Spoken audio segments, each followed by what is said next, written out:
উত্তরায় মাইলস্টোন স্কুলে যুদ্ধ বিমান বিধ্বস্তের ঘটনায় সাহিল ফারাবী আয়ান নামে আরও এক শিক্ষার্থীর মৃত্যু হয়েছে। গতরাত 2:45টার দিকে জাতীয় বার্ন ও প্লাস্টিক সার্জারি ইনস্টিটিউটের আইসিইউতে তার মৃত্যু হয়।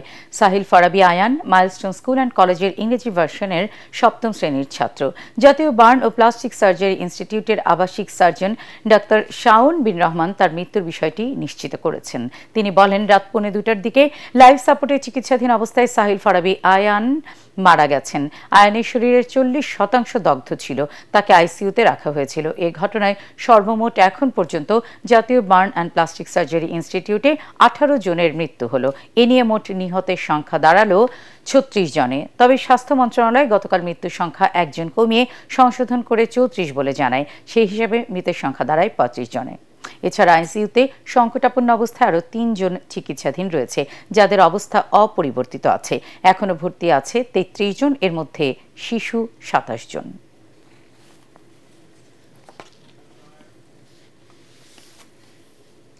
জাতীয় বার্ন ইনস্টিটিউটে আছেন আমাদের সহকর্মী আদ্দিন সজীব। সরাসরি চলে যাচ্ছি তার কাছে, জানব অগ্নিদগ্ধদের সবশেষ চিকিৎসা পরিস্থিতি সম্পর্কে। সজীব, আয়ানের মরদেহ কি পরিবারের কাছে হস্তান্তর করা হয়েছে?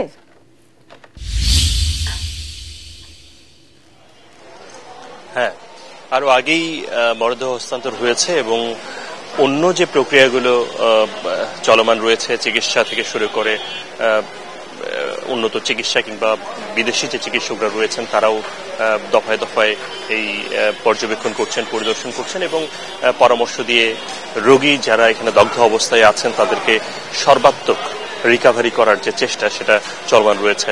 9 জন সংকটাপন্নের কথা আমরা জেনেছি।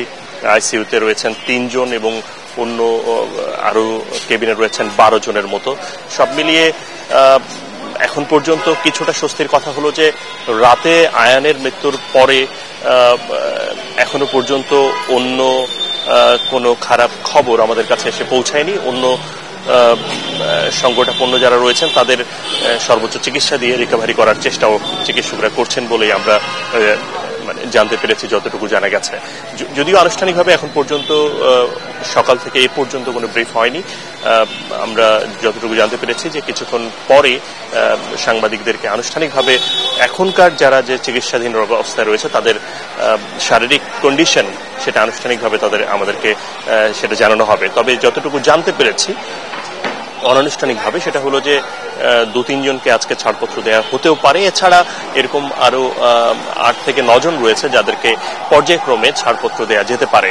30 জনেরও বেশি দগ্ধ অবস্থায় বা শরীরের বেশি পুড়ে গেছে এমন রোগীর সংখ্যা আমরা জেনেছি প্রায় 6 জনের মতো। সব মিলিয়ে বলা যাচ্ছে যে এখানে যে সার্বিক পরিস্থিতি তাতে করে নতুন খবর, আপনি যে তথ্যগুলো দিয়েছেন এর বাইরে নতুন খবর একটু আমাদের কাছে কম রয়েছে। তবে আমরা আশা করছি কিছুক্ষণের মধ্যেই যে তথ্য আমরা পাবো এখানকার সিভিল সার্জন থেকে শুরু করে ভারপ্রাপ্ত পরিচালক যারা এখানে রয়েছেন দায়িত্বরত, তারা আমাদেরকে সেই খবরগুলো জানাবেন। আপনি জানেন যে যেহেতু দগ্ধ রোগী আমরা ভিতরে প্রবেশ করতে পারি না, তারপরেও আমরা টেলিফোনে কিংবা নানা মাধ্যমে যে খবরগুলো পাওয়ার চেষ্টা করছিলাম সেই খবরগুলোই মূলত আপনাদের কাছে পৌঁছে দেওয়ার চেষ্টা করছি। এখন এখানে যারা রয়েছেন তাদের সবার চাওয়া এবং দোয়া সবার কাছে যে বেশি বেশি দোয়া করেন যাতে করে যারা এখনো পর্যন্ত সুস্থ অবস্থা রয়েছেন তারা ফিরে আসতে পারেন। এই ছিল এখানকার সবশেষ। আশা করি পরবর্তীতে আপনাদেরকে আরো কিছুটা ভালো খবর জানাতে পারবো। সজীব, আপনাকে ধন্যবাদ। দর্শক, জাতীয় বার্ন ও প্লাস্টিক সার্জারি ইনস্টিটিউট থেকে রোগীদের সবশেষ খবর জানাচ্ছিলেন আমাদের সহকর্মী আদ্দিন সজীব।